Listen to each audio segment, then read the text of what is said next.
Hello everyone, welcome back to your channel. This is Tamanna and काफ़ी time बाद I am making a video and the video is totally dedicated to IBPS PO.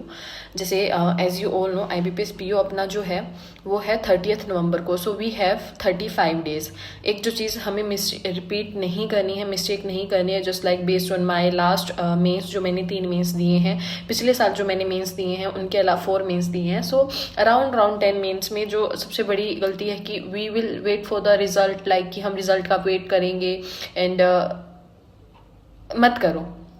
At the end क्या होगा ना, SBI जे आप दोगे, SBI PO दोगे, तो ये जो चीज़ें अभी आप करोगे ना वो अल्टीमेटली आपकी वहाँ भी काम आएंगी. ये तो नहीं है ना कि आप कोई भी मेंस देने नहीं जा रहे हो, तो दिमाग में रखो ये नहीं तो नेक्स्ट कोई ना कोई मेंस तो देना ही देना है, हम उसके लिए प्रिपेयर कर रहे हैं.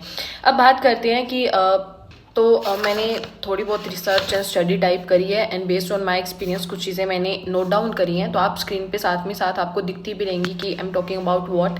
सबसे पहली बात तो हमें CA कितने मंथ की करनी है. एक बेसिक और बहुत ज़्यादा क्वेश्चन जो पूछा गया है, तो हमें 4 मंथ की CA डेफिनेटली करनी है. और लास्ट की जो 3 महीने की CA है ना, उसको तो रट के जाना, क्योंकि हर बार ऐसा ही होता है ना, किसी न किसी लास्ट 3 मंथ में से 1 महीने का पोर्शन बहुत ज़्यादा होता है. इट में भी इस बार जैसे 30 नवंबर को अपना एग्जाम है, तो आप 15 नवंबर तक का करके जाना, 15 टू नवंबर 20 नंबर का. पर चांसेस हैं कि नवंबर से क्वेश्चन नहीं आएंगे, लेकिन अक्टूबर में से बहुत सारा पूछ लेगा, या फिर हो सकता है सितंबर में से, या फिर हो सकता है अगस्त में से. तो अगस्त, सितंबर, अक्टूबर 3 महीने अच्छे से रट के जाना. इसके अलावा आप इफ यू कैन सो आप जुलाई और अगस्त को भी, जुलाई को भी कर सकते हो और जून को भी कर सकते हो. अगर किसी ने RRB PO वगैरह दिए हैं पहले मेंस, तो ऑफकोर्स उनके हो ही रहे होंगे. रिवीजन ही तो करनी है, कर लेना.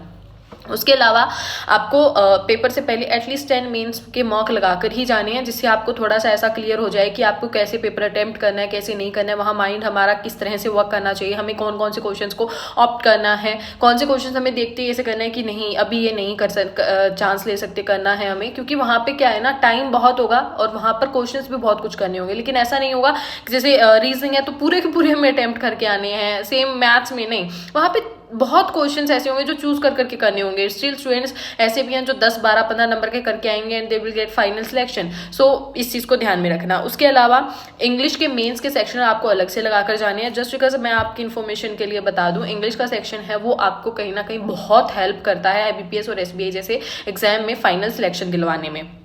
और डिस्क्रिप्टिव है, डिस्क्रिप्टिव प्री के रिजल्ट के बाद शुरू करना. Just if you are good in typing. अगर केस ऐसा है कि आप टाइपिंग आपकी अच्छी नहीं है एंड यू नीड प्रैक्टिस, तो मैं ये कहूँगी कि अभी से शुरू कर लो, लेकिन ऑल्टरनेट डेज पे एक बार टाइप करते रहो. अदरवाइज प्री के रिजल्ट के बाद भी सही रहेगा वो. उसके अलावा मैथ्स और रीजनिंग है, इनके लिए मैं रिकमेंड करूँगी कि यूट्यूब वीडियोज के टच में रहो, क्योंकि वहाँ पे बहुत से ऐसे क्वेश्चन होते हैं. आपको previous year based exam analysis के बेस पर आपको ऐसे क्वेश्चन करवाए जाते हैं जो डेफिनेटली कहीं ना कहीं पेपर में जाके हिट हो जाते हैं. जस्ट लाइक कि मैथ्स के जैसे क्वाड्रेटिक हो गए, बेस्ड जैसे किस तरह की आती हैं, उनमें नंबर सीरीज किस तरह का आता है, अलजेब्रा टाइप क्वेश्चंस कैसे होते हैं, तो वो आपको हेल्प करेंगे. बाकी PDF सोर्स है तो PDF सोर्स से आप अपना कंटिन्यू रखो. ओके, अब बात करते हैं कि गेम चेंजर कौन कौन से सेक्शन होने वाले हैं मेंस में. तो वो होने वाला है आपका GE और इंग्लिश. डेफिनेटली जी इंग्लिश में आपका डिस्क्रिप्टिव इंक्लूडेड है, क्योंकि दोनों सेक्शन 105 मार्क्स के हैं. तो GA सेक्शन बहुत ज्यादा इंपॉर्टेंट रोल प्ले करने वाला है. अब थोड़ा मैं बता देती हूँ कि रीजनिंग में कौन कौन से टॉपिक्स हैं जो मस्ट मतलब आएंगे ही आएंगे, क्योंकि हर बार रहते हैं. लास्ट 2-3 साल के एक्सपीरियंस वो एनालिसिस के बेस पे बता रही हूँ. मशीन इनपुट आउटपुट हो गया, 4-5 क्वेश्चन होते ही होते हैं. डाटा सफिशिएंसी के 2-3 क्वेश्चन होते ही होते हैं और 2-2 नंबर वाले होते हैं. ये एक नॉर्मल पजल आएगी जो आपके लिए डुएबल होगी, आप कर सकते हो. लॉजिकल एंड क्रिटिकल रीजनिंग के क्वेश्चंस आते हैं. पजल और सिटनिंग के 25 से 30 क्वेश्चन होते हैं. ये ऐसे टॉपिक्स हैं जो रीजनिंग में आपको मोस्टली देखने को मिलते हैं. ओके, फिर क्वांट की बात कर लें तो क्वांट में DI और कैसलेट आती है. DI कैसलेट में एक आधी ऐसी होती है जो आपके लिए डुएबल होती है, बाकी मुश्किल भी काफी लेवल की मुश्किल आती है, नहीं होती है. क्वांटिटी 1, क्वांटिटी 2 वाले क्वेश्चन आते हैं, तो वो वाले क्वेश्चन डुएबल होते हैं. अगर आप उनकी अच्छे से प्रैक्टिस करके जाते हो तो हो जाते हैं. उसके अलावा क्वाड्रेटिक आती है, नंबर सीरीज आती है, अलजेब्रिक आती है. इनमें से क्या होता है 10 to 12 क्वेश्चन ऐसे होते हैं जिसमें से 10-12 के 12 नहीं, लेकिन 7-8 क्वेश्चंस कहीं ना कहीं आपके लाइक फंसने लायक होते हैं, बन सकते हैं. उसके अलावा अर्थमेटिक के 5 से 8 क्वेश्चन आते हैं, और अर्थमेटिक वाले क्वेश्चन भी सीधे नहीं आते हैं, बहुत अच्छे लेवल के आते हैं. लाइक 3-4 चैप्टर्स को मस्ट ऐसे इंक्लूड करके और वेरिएबल्स बेस्ड पूरा का पूरा वैसे दे रखा होता है. फिर इंग्लिश में तो देखो RCs आएंगे, 2-3 RC आएंगे अच्छे, ठीक है, जिसमें से हर 10-12 क्वेश्चन होंगे. उसके अलावा error, feelers, parajumble, word swap, ये वाले क्वेश्चन आएंगे. और ये मत माना इंग्लिश इजी लेवल पे आएगी, बहुत अच्छे लेवल पे आएगी. तो डेली एडिटोरियल को कंटिन्यू रखो. एंड आई वुड रिकमेंड, जैसे क्वांट सेक्शन हो गया, इंग्लिश सेक्शन हो गया, इंग्लिश बहुत अच्छे लेवल में हो, जो गाइडली की पीडीएफ्स आती है ना, मेंस बूस्टर पीडीएफ आती है, मेंस बूस्टर के नेम से स्पेशल पीडीएफ आती है, और उसके अलावा भी जैसे आईबीपीएस पीओ रिलेटेड स्पेशल, तो उसका एंड लास्ट वाली जो पीडीएफ स्टार्टिंग वाली मत करना, उसमें इजी टाइप होंगे, लेकिन अगर आप ना क्वेश्चंस को चुन चुन के करो, अगर आप प्रैक्टिस ही कर रही हो, जैसे मैथ सेक्शन है, क्वाड्रेटिक, नंबर सीरीज, अलजेब्रा, तो वहां पर क्या है ना, उनकी पीडीएफ में दिया होगा वो वाले क्वेश्चन, और आपको पहले से ही मेंशन होंगे पीडीएफ के ऊपर कि ओके ये वाले क्वेश्चन इसमें, मैं आपको स्क्रीन पे शो कर देती हूँ इस तरह से, तो आपको वो वाले क्वेश्चन जाके करने ही करने हैं, ठीक है, उनकी प्रैक्टिस करके जाना, कहीं ना कहीं से 10-12 मैथ्स में, अगर आप मैथ्स में बहुत डल भी हो ना, तो भी आपके बन ही जाएंगे वहां से। सेम इंग्लिश में आरसी बहुत अच्छे लेवल के पीडीएफ में आपको मिलेंगे, तो आप वहां से कर लेना, क्योंकि मेन प्रॉब्लम क्या आती है ना, कि वो छोटे छोटे एक होते हैं कि इन्फर, ज्यादा डायरेक्ट वाले नहीं आएंगे, आरसी आएंगे इन्फर कैसे क्या कर सकते हैं, इनमें से कौन सी ट्रू है, कौन सी स्टेटमेंट रॉन्ग है, बड़ी बड़ी स्टेटमेंट्स दी होंगी, तो उसके लिए ना best practice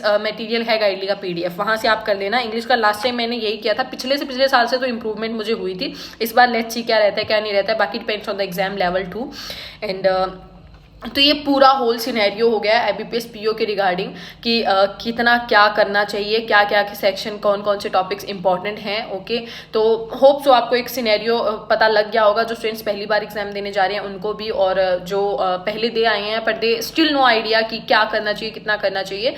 and this is all about the video. अब इसके अलावा हम बात करेंगे नेक्स्ट वीडियोस में, 2-3 वीडियोस मैं बनाऊंगी, तो उन वीडियोस में बात कर लेंगे डेडिकेटेड आपके जो सब्जेक्ट्स के रिगार्डिंग कौन कौन से प्लेटफॉर्म्स हैं जहाँ से आप प्रिपेयर कर सकते हो, जीए के लिए, इंग्लिश के लिए, मैथ्स, रीजनिंग के लिए और मॉक टेस्ट। ओके, सो मिलते हैं नेक्स्ट वीडियो में। Tata, take care, bye.